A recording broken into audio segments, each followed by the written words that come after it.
Hello! What's up sa mga kasyupang at sa mga kamarites ko? Kumusta na kayo? Ang tagal na wala tayong vlog na ganito, charot.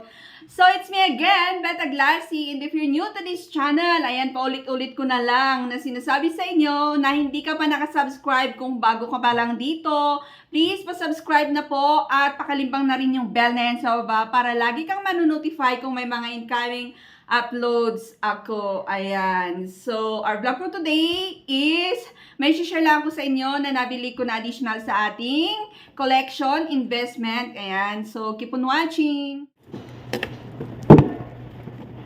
Unboxing. Please take a video. Aba, may patika video while opening this parcel na. Isa months na. Do not accept. If seal is broken. Aba, may pagano na sila.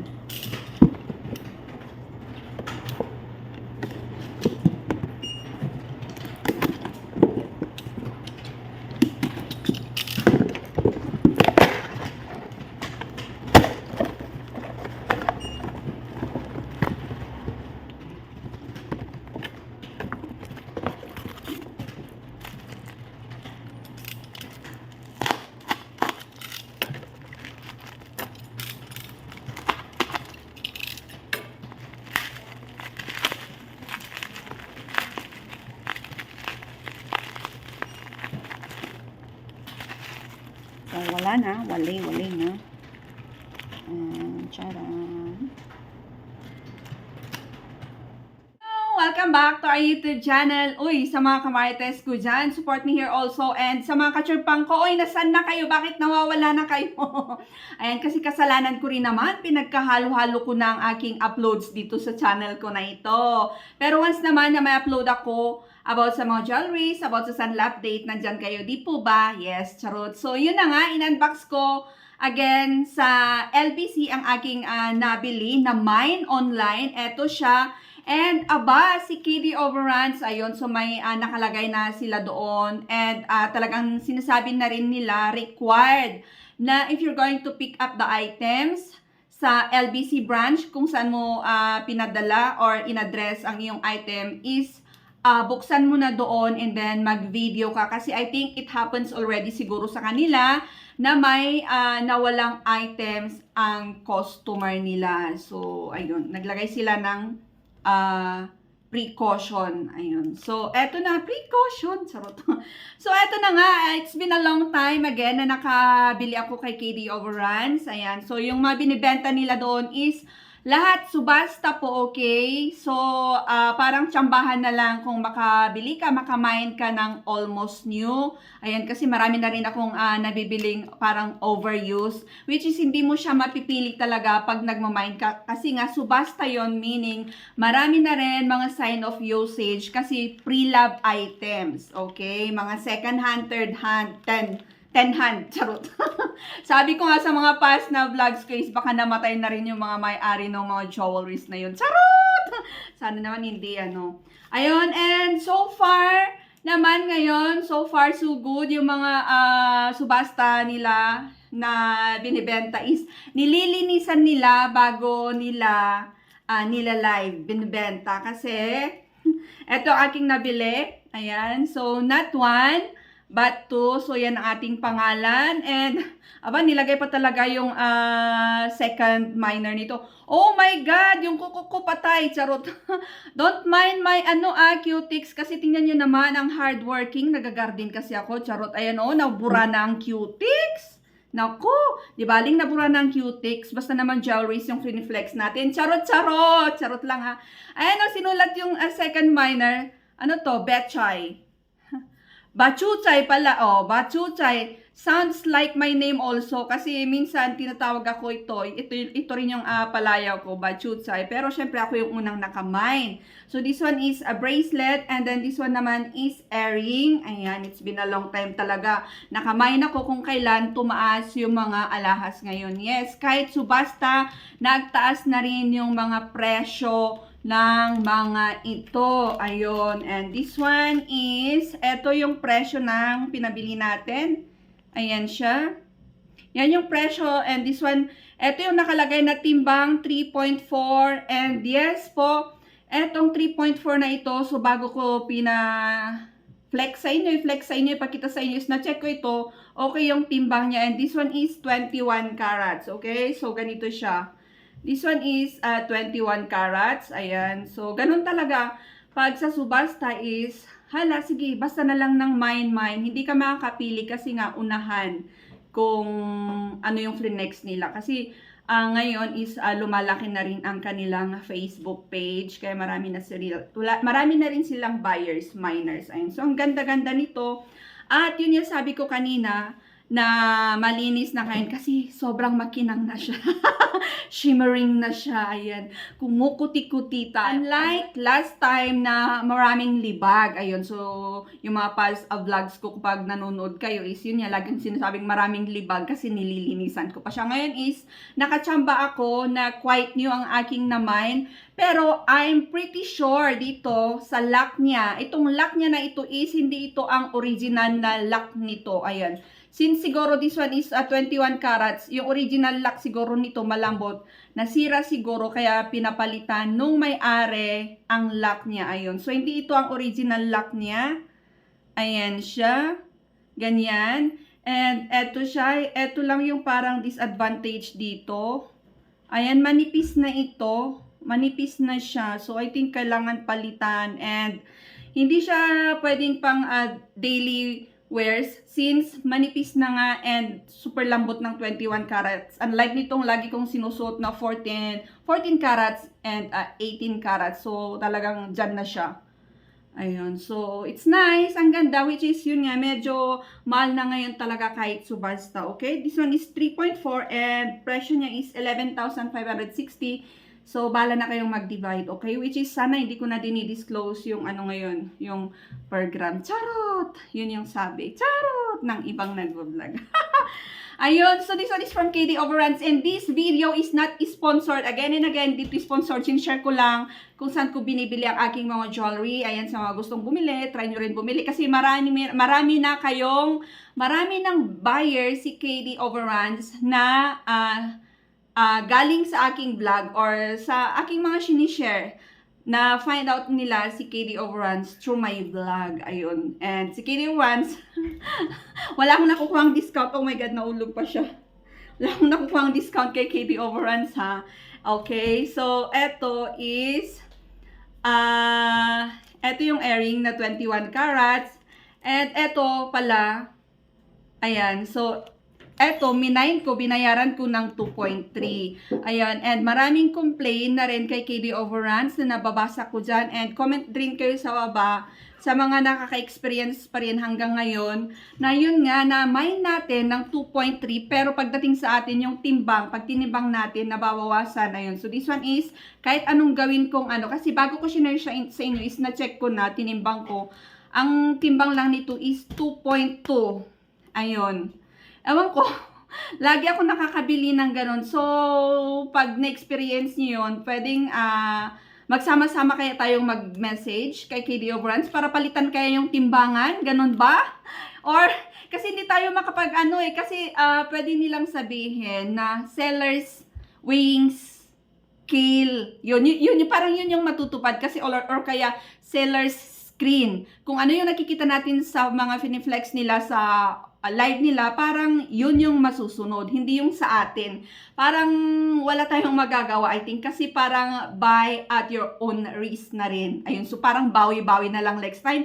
Pero unlucky itong kawalan. Ano kasi, not even 10 milligram. This one is 100 milligram yung parang nalugi sa atin. 2.3 yung binayaran natin, 2.2 lang yung lumalabas na timbang. And then again, yung mga timbangan ko is pag pinapacheck ko talaga sa pawn shop or ipo-pawn shop ko, tama talaga yung timbang ko dito. 2.2 talaga. Ayan, 2.2 talaga. Yun din yung timbang sa mga pawn shop pag dadalhin ko. Ayun, so may timbangan ako dito. Kaya nati-check ko siya, okay? Nati-check ko siya and then may mga pasilip tayo dito. Nasisilip ko na rin kung marami silang scratch or mga whatsoever. Ayun. So, nati-check ko muna bago ko i-flex sa inyo para alam ko yung mga sinasabi ko.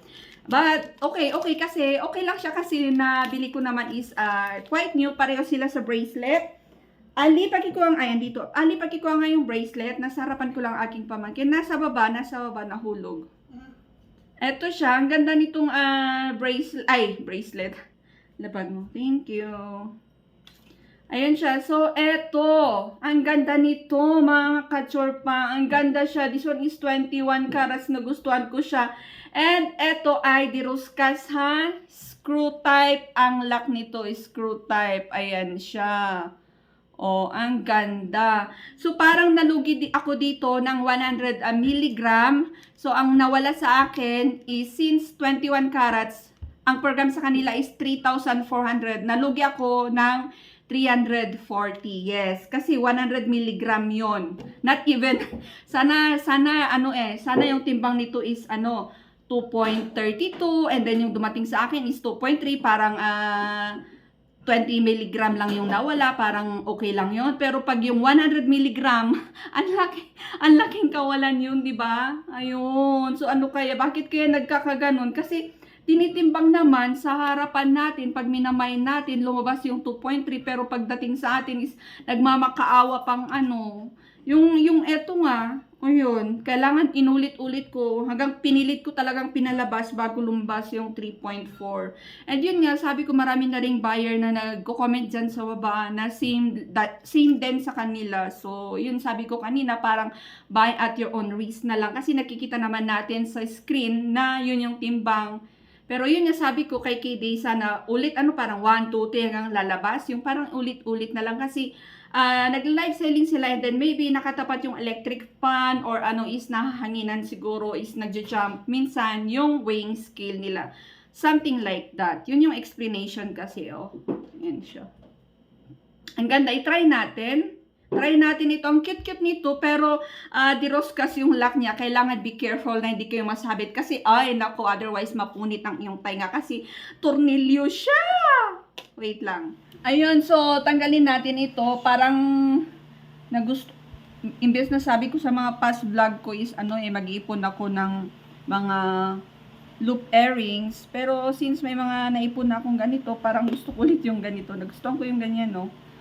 Ayan. Yan siya.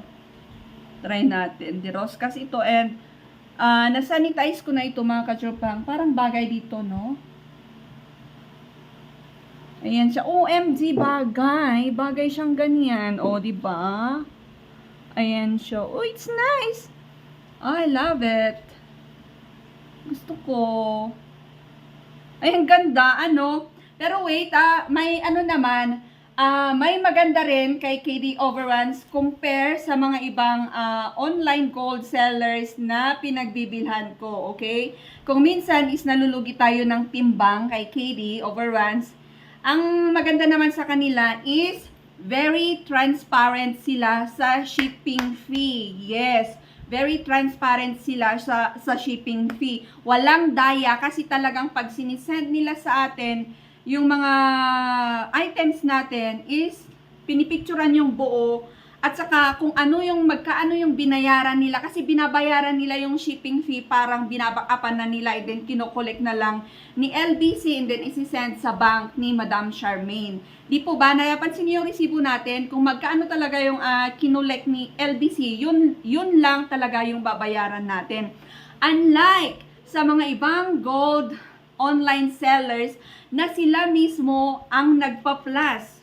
Sila mismo ang naglalagay sa resibo ng shipping fee, di ba? Sila yung naglalagay mismo, hindi yung kinolect ni LBC. So, ang mahal-mahal, parang doon naman tayo nadadaya. Ayun. So, minsan nag-aasa ko sa mga pinagbibilhan ko, hindi ako magbanggit ng ibang sa mga nakapansin lang din and naka-experience ng mahal na shipping fee. Nag-aasa ko na sabi ko na pwedeng yung shipping fee is si LBC na lang, ako na lang mag-shoulder ng shipping fee, bayaran ko na lang upon pick up. Sabi nila hindi daw pwede, basta yun.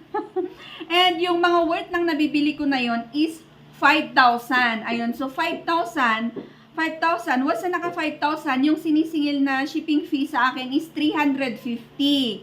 Yes, so starting 5,000, 350 yung sinisingil na sa akin. Hanggang sa pag mataas na yung presyo na nabili ko, pataas ng pataas pa yung nilalagay talaga. And yung, eto, 20,000 na ito, abot ng 20,000, ang accumulate na shipping fee ito ni LBC is 275 lang. 275 is aabot na ng 20,000. And may nabili na akong worth 50,000 kay KD Overruns is yung shipping fee nun is like 340. Yes, 340, aabot na yun ng 50,000. And sa resibo nila KD Overruns, yung iba sinasabi nila na eto is naka-declared value kasi kaya ganito ganyan, sabi ng ibang sellers. Same naman din kay KD Overruns, nandun na mababasa natin, flex ko dito naka-declared naman kung ano yung laman ng V-Cargo. Same na naka V-Cargo, nakalagay na jewelries, nakalagay yung amount ng jewelry na binili natin, pero yun talaga yung shipping fee. Kaya, ewan ko, depende. Parang doon ako, kasi tinatanong ko rin talaga si staff ni LBC pag nagpipick up ako. Magkano ang shipping fee nito? Sabi ko nung last na na-share ko nito is wala eh. Pero pag ganitong item, magkano? Nagsasabi siya talaga siya, dapat yan is ganito, ganyan, ganyan. Bakit magkano ba ang siningil nung pinag-ibilhan mo? Then, binabanggit ko. Ay, ewan ko na sabi. Ayun. So, yun lang yun. Nagustuhan ko kay KD. Very transparent sila. Walang daya sa shipping fee. Kung ano yung total ni LBC, yun lang talaga, hindi na sila nagdadagdag. Imagine that 5,350 yung shipping fee, diba? It's same lang din na naka V-Cargo, may insurance, naka-declared, lahat na. Ayun. So, finex ko na. So, yun lang. Tama ba? So, ayan, nagustuhan kong aking mga na-mine ngayon nabili kay KD Overruns. Ayan, so sa mga gustong bumili, lalagay ko na lang din yung link nila sa description below para yun yung i-click nyo para hindi kayo madadaya. And this one is additional sa ating investment kasi mabigat-bigat naman sila sa bulsa.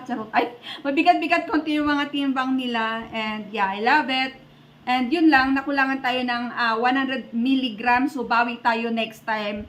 Kasi minsan naman is meron naman yung, for example, nabili ko sa kanila ng 2 grams ganon, and then pagdating naman sa akin is 2.1 ganon. Minsan may nangyaring ganon, pero parang mas marami yung kinukulang ako ng timbang. Kumbaga, marami pa akong babawiin sa kanila. Charot. Ayan, so that's it for today's vlog. And thanks for watching. And you know the drill if you're new to this channel. Bye-bye and God bless. So, lahat ng aking mga share is sa akin lang. Opinion ko lang. Ayun. So, that's it. Bye.